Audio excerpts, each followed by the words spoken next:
Okay, moving on to a very different type of film next with Basic Instinct. Yes, which is another entry into my prestigious list of films that I've surely seen that it turns out that I actually haven't, but I've just seen it parodied so much back in the day that those parodies have become the film in my mind, with, I think, perhaps a bit of accidental cross-filing of Fatal Attraction thrown in for good measure. But yes. So this is if this was a film, a video podcast, this is where we'd insert the clip of gratuitous brief shot from the Naked Gun films, right? Indeed, yes. But Basic Instinct is more of a return to the kind of films that brought Verhoeven to the dance, being, it says here, an erotic neo-noir. I'm not sure it qualifies on either count, but who am I to argue with Joe Westerhouse? Anyway, Michael Douglas's San Francisco detective, Nick Curran, is charged with investigating the death of a retired rock star, stabbed to death with an ice pick. Prime suspect is said rock star Boz's Bird, Sharon Stone's Catherine Trammell, a novelist whose last work features murdered with ice picks. Suspicious behaviour, or is Catherine being framed? She's not particularly forthcoming when questioned, well, with everything apart from the more delicate parts of her anatomy in that scene, but seeing as there's nothing more than Nick's hunch linking Catherine with the murder, she's free to go. Nick then takes it on himself to obsess over bringing her down, an obsession that worries his girlfriend and psychologist Jean Triplehorn's Dr. Beth Garner, given that Nick is still trying to get back on the straight and narrow after accidentally shooting some tourists while high on parade. Terrorists would be a very different film. That's quite a different one of those. Is certainly more worthy of an investigation than the other, surely. Yes. So Nick tries to get under Catherine's skin, who responds in kind, claiming to be writing a new novel with Nick as a basis. When it seems that she's got more details about his past misdemeanours than is publicly available, Nick blows up at the internal affairs cop that's been on his case, suspecting him of leaking the information. This guy soon shows up dead, putting Nick in the frame for that murder. And, well, so it goes, with messy details about both Nick and Catherine's past being brought up and strewn about like dirty laundry, all during a torrid and frankly nonsensical affair, building to an equally nonsensical conclusion.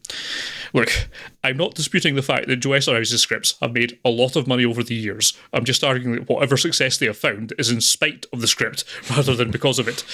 That's certainly the case here, as both Douglas and Stone, as well as the array of supporting roles, go all out in selling their characters, and in conjunction with this bombing along at a fair old lick, it's not an unenjoyable watch. It's just one that, as soon as its barrage stops, you'll be left with many more questions than answers, but fortunately won't care enough to bother about any of them.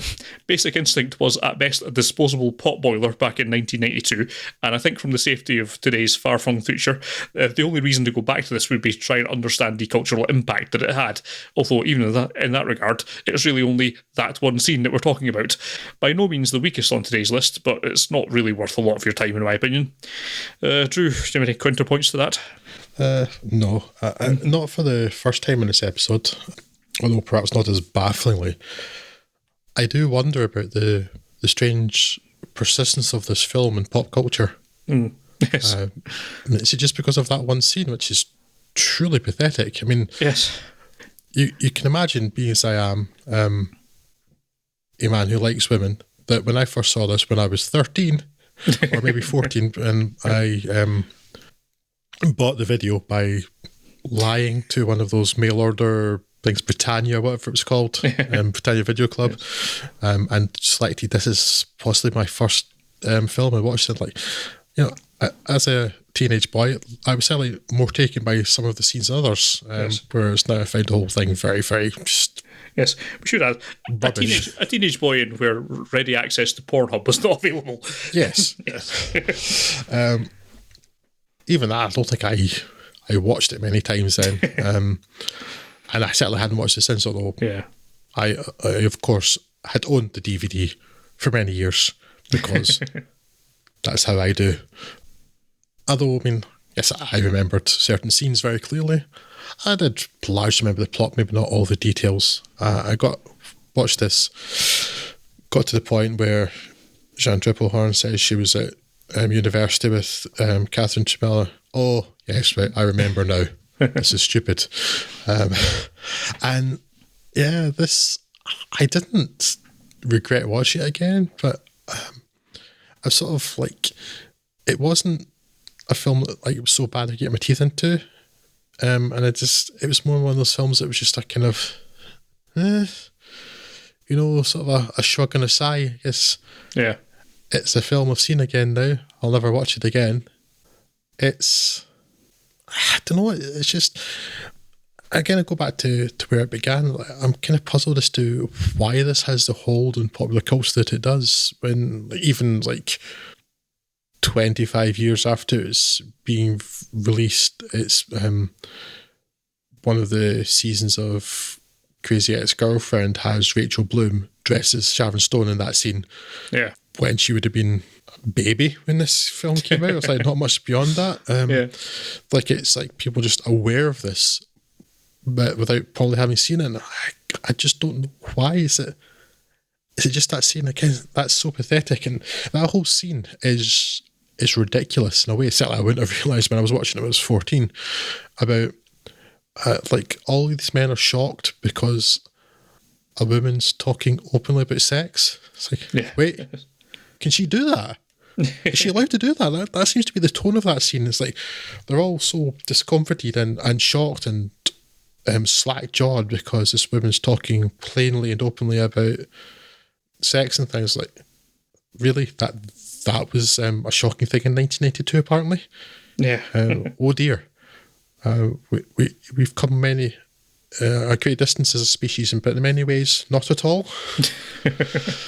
Yeah, and the rest of it's just so ho-hum up till the end, where it's just very stupid and doesn't make a lick of sense.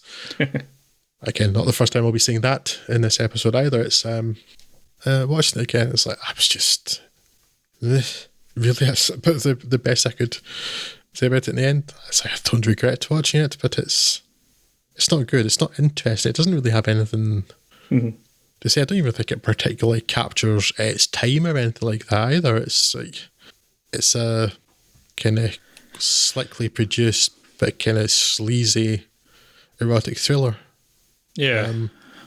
That's not actually all that erotic.